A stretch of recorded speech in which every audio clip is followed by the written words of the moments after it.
Баарыңарга салам.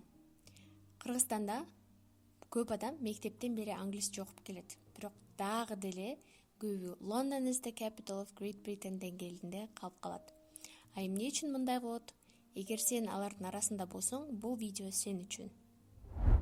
Салам, 5 мүнөт убактыңды бөлүп көргөнүң үчүн рахмат. Анда эмесе кеттик. Биз мектептен баштап эле грамматика темаларын жаттап, жана сөздөрдү 50дөн 100дөн тизме кылып жаттай беребиз. Бирок аларды колдонбосок, баары эле пассивдүү архивде калып калат. Сүйлөм дегенге келгенде эле сөз таба албай эмне эле деп калабыз. Эгер биз жоон гана сөздөрдү тизме кылып жаттай берген болсок, же грамматиканы окуй берген болсок, анын пайдасы аз. Анткени маалымат практикасыз мээде жашабайт. Мээбизде пассивдүү бойдон калат да керектүү учурда чыга албай калат. Ал эми ошол сөздөрдү кайра колдонуп, алар менен сүйлөм түзүп, ал сөз менен текст окуп, видео көрүп жана сүйлөшсөк, анда ал сөздөр архивден чыгып, активдүү запаста калат. Башкача айтканда, көп жаттап колдонбой коюудан көрө 5 эле сөздү жаттап алып, практикалда терең колдонуп турсаң, алар бекем эсиңде калып, сенин сөздүк запасыңа айланат. Анда кантип окуп баштайм деген суроо келсе, анда тил үйрөнөрдө 2 негизги принципти эстеп калыңыз. Бул идеалдуулукту өзүңүздөн талап кылбаңыз жана так максат коюу. Идеалдуулукту талап кылбаңыз деген эмнени түшүндүрөт? Тилди жаңы үйрөнүп баштаганда каталар абдан көп болот. Дароо эле таза, так сүйлөп кетпейсиз. Сөздөр да унутулуп калат, грамматика да оор келет. Бул нормалдуу. Эң маанилүүсү демотивацияга калып калбау. Өзүңүздүн майда ийгиликтериңизди баалаңыз. Мисалы, бүгүн 5 сөз жаттадыңызбы? Бул чоң жетишкендик. Күн сайын аз-аздан үйрөнсөңүз, натыйжа сөзсүз болот. Тил бул марафон сыяктуу, жоон гана кичинекей бирок үзгүлтүксүз кадамдар сизди алдыга алып чыгат. Экинчи принцип — так жана кыска максат коюу. Мисалы, англис тили сизге эмне үчүн керек? Жумушка орношуу үчүнбү, саякаттоогобу, IT тармакта иштөөгөбү? Канчалык максатыңыз так болсо, ошончо тезирээк жүрөт. Эң негизгиси так максат коюп, анан баштоо. Ким менен англисче сүйлөшөм, айланамда англисче сүйлөгөндөр жок. Чындыгында мүмкүнчүлүктөр көп.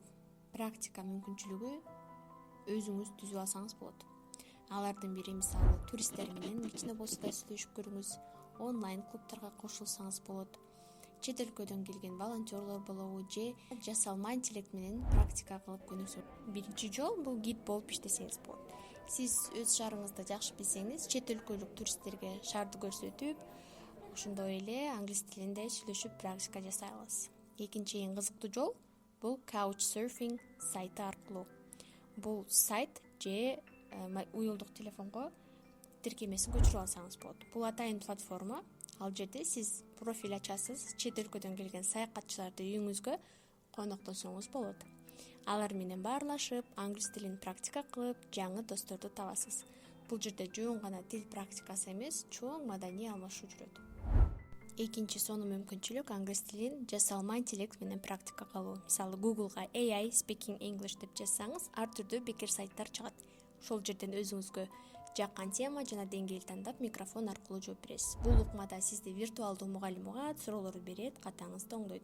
Ушундайча үйдө отуруп эле англис тилин сүйлөшүү күнүмдүк жакшырта аласыз. Дагы абдан көп кызыктуу онлайн ресурстар бар. Мисалы, алардын бири Play Phrase Me. Бул сайтта кандайдыр бир сөз же фраза жаттасаңыз, ошол сөздү жазып, ал сөздүн тасмадагы үзүндүсүнөн көрүп, сөздү контекстте үйрөнсөңүз болот. Дагы башка ушундай кызыктуу платформалардын тизмесин бул видеонун астында текстте калтырам. Эгер сиз англис тилин чындап үйрөнгүңүз келсе, бир эле нерсеге токтоп калбай, бардык 4 көндүмдү колдонуу абдан маанилүү.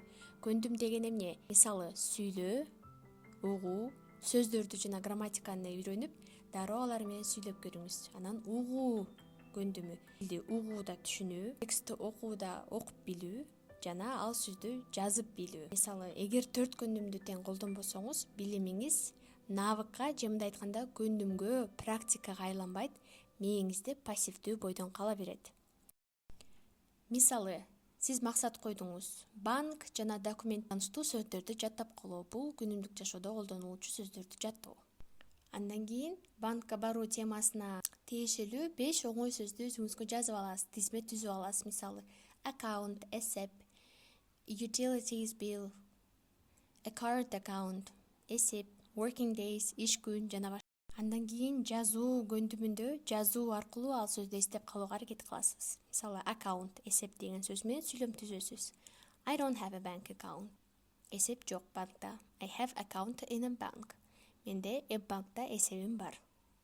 Кийинкиси дал ушул жаттаган сөздөрдү угууда жаттап көрүшүңүз керек. Демек, угуу жөнтүгүңүздү текшерип көрөсүз. Мисалы, Daily Dictation аттуу сайтына кирип, ар кандай аудиолорду, ар кандай темаларга тапсаңыз болот. Мисалы, машина жуу, ресторанда, аялдамада, банкта темасын тандайсыз, ал жакта аудиолорду деңгээлиңизге жараша таап, биринчи аудиону угасыз жана ал уккан сөзүңүздү жазып көргөнгө аракет кыласыз. Эми окуу көндүмүңүздү дагы жаттап практика кылсаңыз болот. Мисалы, бул биз жана башында жазып алган 5 жаңы сөз менен текст табасыз. Текстти интернеттен же болбосо ChatGPTден сурап алсаңыз болот. Текстти окуйсуз. Мисалы, Maria goes to the bank on a working day. She takes her ID and a utilities bill. She wants current account. The bank opens the account for her. Байкасаңыздар, бул текстте биз жана жаттаган сөздөрдүн баары бар. Демек, бул сөздөрдү текстти окуп жатып, контекстте дагы түшүнүп окуп жаттап калабыз.